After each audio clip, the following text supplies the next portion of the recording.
A wise school principal leads a group of rude students by the nose after noticing them ridiculing a boy in a wheelchair simply because he was playing basketball with his mother. "Mom, I did it! I scored a basket!" Caleb exclaimed with joy, throwing his hands in the air. He and his mother, Linda, were playing basketball on the court after his classes, as they always did. Before we continue, please take some time to subscribe to Dailydose, like and share this video with your friends. It might brighten their day and inspire them to do good. Also keep watching because an important lesson awaits at the end of the video. 2 years ago, Caleb was confined to a wheelchair after a tragic accident. He wanted to be a great basketball player, but his wheelchair sapped his confidence in his ability to do so. "I can never be what I want, Mom," he told Linda one day. "I have to give up on my dreams because I am disabled." That day, Linda held Caleb's hands and told him not to think of himself in that way again. "You are not disabled or anything like that, Caleb. You are a specially abled child who can fulfill his dreams just as much as the other kids, and I will be there to support you." From that day on, after Caleb's lessons, Linda would take him to the basketball court, and they would play basketball together.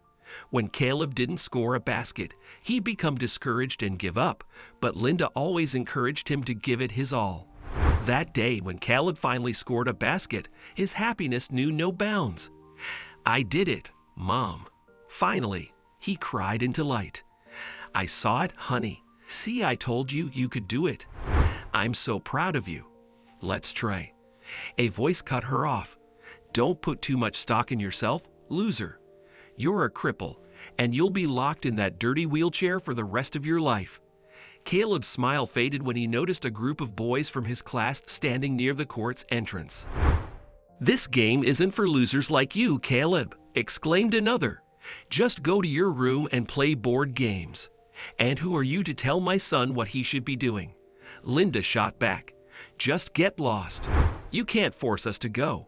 It's loser Caleb who should leave. Anyway, Caleb, you'll never make it to the team. Why not try your hand at chess? Then you won't have to get out of your awful chair." After hearing such hurtful words, Caleb's eyes welled up. "Could we please go home, Mom? I don't want to be here any longer," he whispered teary-eyed. But Linda had other plans. "We're not going anywhere, Caleb. Listen to me," she said as she knelt next to him. "Never listen to anyone who tells you that you can't achieve something. There's nothing that can stop you from playing basketball, all right? Let's keep practicing." She handed him the ball and asked him to try to toss it into the ring. But his classmates' taunting had already demoralized Caleb, and he couldn't score a single basket. The boys started laughing at him at that point. "Don't give up, Caleb," Linda encouraged him. "You've done it before, and you can do it again." And when Caleb tried again, he landed the ball in the hoop. "Woohoo! Good job." Linda cried and hugged him. She handed the ball back to Caleb to throw, but one of the boys snatched it from his grip and ran away. "You think you're too smart, don't you? Then go get yourself a new ball." He yelled at Caleb and hurried away with the other guys. The school principal, Mr. Hunt, saw what happened and made a mental note not to let the matter slide. The next day, when he spotted the boys in the school corridor, he summoned them to his office. "I hope you're aware of why I called you here today," he said, staring right into their eyes.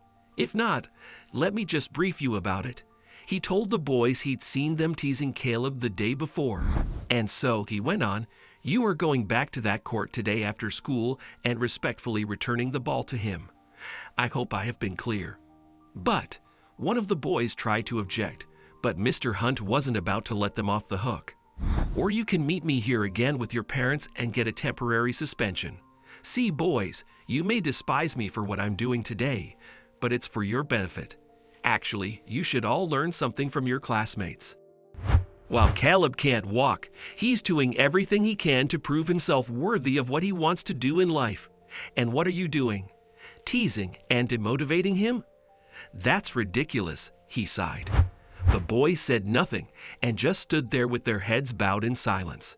Mr. Hunt informed them that their punishment did not end there.